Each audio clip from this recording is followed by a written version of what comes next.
ये कहानी है यशोदा की, जिसने अपने तीनों बेटों को बड़े ही अच्छे संस्कारों के साथ पाल पोस कर बड़ा किया था। वो अपने बेटों के अच्छे स्वभाव के कारण बहुत खुश है। सभी गांव वाले यशोदा से कहते हैं, अरे यशोदा, तुम तो बहुत ही खुशनसीब हो। तीन तीन बेटे हैं तुम्हारे, तीन बहुएं आएंगी, तुम तो रानी की तरह राज करोगी। खुशनसीब तो मैं हूँ। तीनों भाइयों में प्यार भी बहुत है, सभी मिलजुल कर रहेंगे। अच्छी बात है ये तो यशोदा बहन, नहीं तो आजकल के भाई तो ऐसे हो गए हैं जैसे कि वो एक दूसरे का गला ही काट देंगे। हाँ बहन, कह तो तुम सही रही हो, लेकिन मेरे बेटे ऐसे नहीं हैं। यशोदा को अपने बेटों पर बहुत भरोसा था। वो इस बात से बहुत खुश थी कि उसके बेटे वाकई में गांव के लड़कों से बहुत अलग थे। ऐसे ही वो कुछ दिनों के लिए अपने तीनों बेटों पंकज, मनोज और सुमित की शादी आरती, सुमन और मेघा से कर देती है और उन्हें अपनी बहू बनाकर अपने घर ले आती है। हाओ मेरी तीनों बहू, ये तुम्हारा ससुराल नहीं बल्कि तुम्हारा मायका है, और मैं तुम्हारी सास नहीं बल्कि माँ हूँ। तुम्हें इस घर में कोई भी तकलीफ नहीं होगी। जी माँ, अब आप बस हमें हमारा कमरा बता दीजिए। क्यों नहीं बहू, देखो ये घर बहुत ही छोटा है, लेकिन इतना तो है ही कि इस घर में हम सभी का गुजारा हो जाएगा। इस घर में 3 कमरे हैं और एक ये बैठक है। बैठक में तो मैं सो जाया करूंगी, बाकी तुम लोगों के लिए 3 कमरे हैं। चलो मैं तुम्हें दिखा देती हूँ। ऐसा कहकर यशोदा अपनी तीनों बहुओं को एक एक करके उनका कमरा दिखा देती है और फिर वो बैठक में आकर बैठ जाती है। हे प्रभु, आपने मेरी बहुत सहायता की है। मेरे तीनों बेटों की नौकरी लग गई, शादी भी हो गई। बस आप आगे भी अपनी कृपा ऐसे ही बनाए रखना।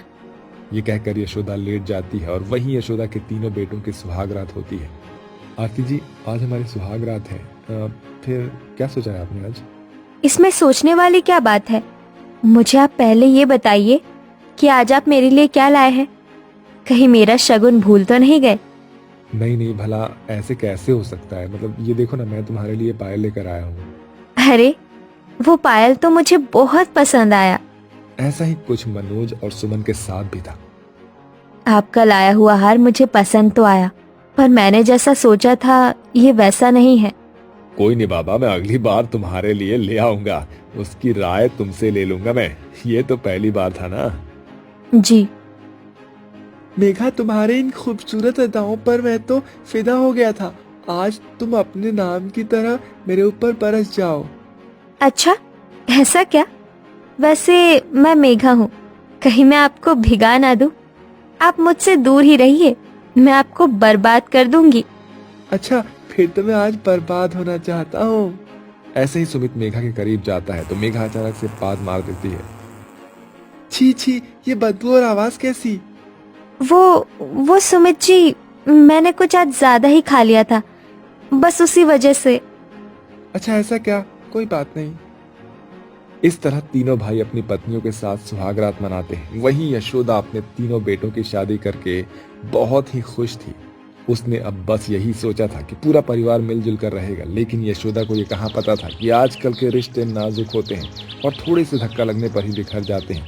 शादी के बाद वाले दिन से ही तीनों बहू में झगड़ा शुरू हो जाता है। बड़ी बहू अपनी दोनों देवरानियों से कहने लगती है, देखो, इस घर की बड़ी बहू मैं हूँ, इसलिए मैं सिर्फ खाना बनाऊंगी, बाकी का सारा काम तुम दोनों करोगी। बहुत चालाक हो दीदी तुम, एक ही जगह पर बैठे बैठे खाना बनाना चाहती हो और हमसे सारा काम करवाना चाहती हो। भला हम क्यों करें सारा काम? हमें कुछ भी नहीं करना। मैं भी इस घर की छोटी बहू हूँ, मुझे नहीं करना कोई काम वाम। तीनों बहुएं आपस में चिल्ला चिल्ला कर झगड़ती हैं। तभी वहां पर यशोदा कहती है, अरे बहू, क्या हुआ? तुम सभी चिल्ला क्यों रही हो? शांति से भी तो बात कर सकती हो। 4 लोग सुनेंगे तो क्या कहेंगे? ये सुनकर तीनों बहू एक साथ यशोदा से झगड़ने लगती हैं। 4 लोगों से हमें क्या? आपको परवाह होगी 4 लोगों की, हमें नहीं है। हाँ हाँ, हम यहाँ परेशान हो रहे हैं और आपको 4 लोगों की पड़ी है। माँ जी, मैं अब इस घर में एक साथ नहीं रह सकती, मुझे तो अपनी रसोई अलग चाहिए। ये सुनकर यशोदा चौंक जाती है। ये क्या कह रही हो बहू तुम? अभी अभी इस घर में आई हो तो क्या हुआ, इतना सारा काम मैं नहीं कर सकती? हमारे जमाने में सारा परिवार एक साथ रहा करता था, फिर भी हमारे घर में सिर्फ 7 लोग हैं। मेरे टाइम में पूरे 70 लोग रहते थे और उस टाइम पर भी किसी ने किसी के साथ झगड़ा नहीं किया, सभी एक साथ मिलजुल कर रहते थे। देखिए माँ जी, वो जमाना भी नहीं रहा और ना ही वो लोग रहे, इसलिए आप चुपचाप हमारी बात मान लीजिए। यशोदा के पास और कोई चारा नहीं था। तीनों बहू ने अपनी अपनी रसोई अलग अलग कर ली थी। कुछ ने अपने कमरे में खाना बनाने का सामान रख लिया था तो कुछ ने बाहर ही रसोई बना ली थी और यशोदा के लिए बैठक में ही चूल्हा छोड़ दिया था। अब शाम को उसके तीनों बेटे काम से घर लौटते हैं, सभी मीटिंग पर बैठ जाते हैं। तुम तीनों ही एक दूसरे से अलग हो गए, लेकिन मेरा क्या होगा? मैं किसके पास खाना खाऊंगी? बड़े बेटे पंकज ने कहा, मेरे पास आप 4 महीने खा सकती हैं और मेरे पास आप 4 महीने और मेरे पास आप 4 महीने। क्यों, आप हमारे पास 4 महीने क्यों खाएंगी? छोटे देवर जी की इनकम सबसे ज्यादा है। माँ, आप छोटे देवर जी के पास 6 महीने खाएंगी। अरे वाह दीदी, ये कहाँ का नियम है? सभी के यहाँ माँ जी 4 महीने ही खाएंगी, नहीं तो किसी के पास नहीं खाएंगी। इस बात को लेकर तीनों बहू के बीच लड़ाई शुरू हो जाती है, जिसमें यशोदा के तीनों बेटे भी शामिल हो जाते हैं। हाँ माँ, मेरी पत्नी बिल्कुल सही कह रही है। देख सुमित, तेरी इनकम ज्यादा है। पर भैया, ये माँ तो हम सभी की है ना? देखो, मेरी इनकम सबसे कम है, माँ को सिर्फ 1 महीने खिला सकता हूँ मैं। ऐसे ही कुछ देर तक झगड़ा चलने लगता है। ये देखकर यशोदा की आंखों में आंसू आ जाते हैं। हे भगवान, ये मैंने क्या सोचा था और ये क्या हो रहा है? चुप हो जाओ तुम लोग, किसी को भी मेरी जिम्मेदारी लेने की कोई जरूरत नहीं है। मैं खुद ही अपना खाना बनाकर खा लूंगी, बस तुम सभी शांति से रहो। ये सुनकर झगड़ा रुक जाता है, क्योंकि उसकी तीनों बहुएं यही चाहती थी। इसके बाद यशोदा बैठक में ही अपना खाना बनाने लगती है, लेकिन ऐसे ही कुछ समय तक तीनों बहुओं में झगड़ा नहीं रुकता है। हर रोज किसी न किसी बात पर झगड़ा होने लगता है। अरे, ये मेरे कमरे के सामने केले का छिलका कचरा कहाँ से आ गया?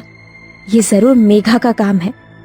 ये सुनकर मेघा वहां पर आ जाती है। देखो, ये इल्जाम लगाना तुम्हें शोभा नहीं देता। मैं तुम दोनों की तरह डायन नहीं हूँ। हाँ, सारा दोष मुझ पर डाल दो।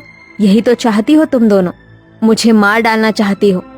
देखो, मेरे पापा पुलिस में हैं, मैं उनसे तुम्हारी शिकायत कर दूंगी। अच्छा, ऐसी बात है, कर लो शिकायत। मेरा भी भाई वकील है, मैं भी देख लूंगी। तुम्हें जो करना है कर लो, मेरे पास बहुत पैसे हैं। और वैसे भी तुम दोनों अपनी शक्ल मत दिखाना।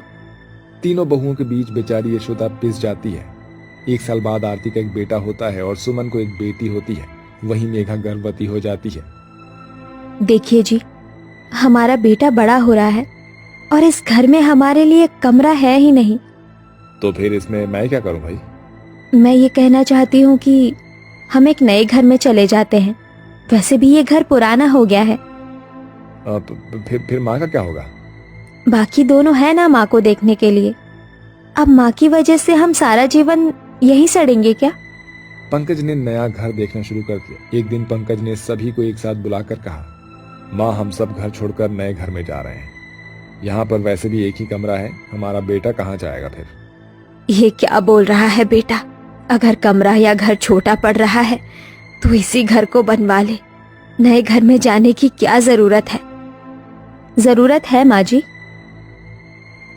हमारा भी बेटा बड़ा होकर स्कूल जाएगा, पढ़ाई लिखाई करवानी पड़ेगी और वो इस घर में नहीं हो पाएगी, क्योंकि इस घर में इंसान नहीं बल्कि जानवर रहते हैं। अरे ओ आरती की बच्ची, तूने जानवर किसे बोला? जानवर तू, तेरे घर वाले जानवर। तुम सब भी नरक के कीड़े हो। मैं भी इस घर को छोड़कर चली जाऊंगी। सुमित जी, एक काम कीजिए, आप भी नया घर ढूंढिए। मत जाओ तुम लोग, मैं यहाँ अकेले क्या करूंगी? बेशक तुम सब एक दूसरे से अलग हो, अलग रहते हो, खाना बनाते हो, लेकिन मैं अपने बेटों के पास तो रहती हूँ ना। दिन में एक बार ही सही, लेकिन एक बार उन्हें देख तो पाती हूँ ना। अकेले इस घर में मेरा दम घुट जाएगा। नहीं माँ, मेरी पत्नी ठीक कह रही है, मैं भी अब इस घर में नहीं रहना चाहता हूँ। तुम लोग माँ को मेरे सर मढ़कर भागना चाहते हो? मैं ये होने नहीं दूंगा। मैं भी चला जाऊंगा यहाँ से। वैसे भी तुम दोनों से मैं ज्यादा कमाता हूँ। और इस तरह यशोदा के तीनों बेटे घर छोड़कर अपने अपने नए घर पर चले जाते हैं। यशोदा अकेली रह जाती है। यहाँ जिस परिवार को वो मजबूत समझती थी, वही परिवार एक दिन शीशे की तरह बिखर जाएगा, ये उसने कभी सपने में भी नहीं सोचा था। जिस परिवार को लेकर उसे गर्व था, अहंकार था, वही परिवार टूटकर शीशे की तरह बिखर जाएगा, ये उसने कभी नहीं सोचा था। अब रोने के अलावा यशोदा और कुछ नहीं कर सकती थी। हे भगवान, क्या फायदा हुआ तीन तीन बेटे होने का? क्या फायदा जब तीनों ही मुझे छोड़कर चले गए? अब मैं अकेले यहाँ पर क्या करूंगी? मैं बूढ़ी हो चुकी हूँ, अब मैं ठीक से देख भी नहीं पाती। हे भगवान, अब मुझे तू उठा ले। अचानक बाहर तेज बारिश हो जाती है। वहीं यशोदा की आंखों में से आंसू टपक रहे थे। यशोदा को लगा कि कुछ अनर्थ होने वाला है। वो रात को बिना कुछ खाए सो जाती है। वहीं उसके तीनों बेटे अपने अपने घरों में आराम से सोए हुए होते हैं। लेकिन देर रात उसके तीनों बेटों ने एक ही सपना देखा। उन्होंने देखा कि वो अपनी माँ की अर्थी को उठाकर रोते हुए शमशान की ओर जा रहे थे। तीनों की नींद टूट जाती है। माँ कहाँ है मेरी माँ? ये मैंने क्या देखा? तीनों तुरंत अपने पुराने घर पर आ जाते हैं और उनकी पत्नियां भी आ जाती है। उन्होंने देखा कि उनकी माँ बिस्तर पर सोई हुई है, लेकिन अब यशोदा के शरीर में प्राण नहीं है। ये देखकर यशोदा के तीनों बेटे रोने लग जाते हैं। माँ आप कहाँ चली गई? माँ माफ कर दो माँ, हमें आपको बहुत दुख दिया हमने। हम आपको छोड़कर ऐसे कैसे चले गए? क्या इसी वजह से आप हमें भी छोड़कर चली गई? माँ जी, हमें माफ कर दीजिए। यशोदा का अंतिम संस्कार किया गया। माँ की मृत्यु के बाद उन्हें समझ आया कि माँ की अहमियत क्या होती है। तीनों अपने नए घर को छोड़कर वापस से पुराने घर में आ जाते हैं। और शायद यही यशोदा की आखिरी इच्छा भी थी। जीते जी ना सही, लेकिन उसके मरने के बाद वो अपने तीनों बेटों और तीनों बहुओं को एक कर गई।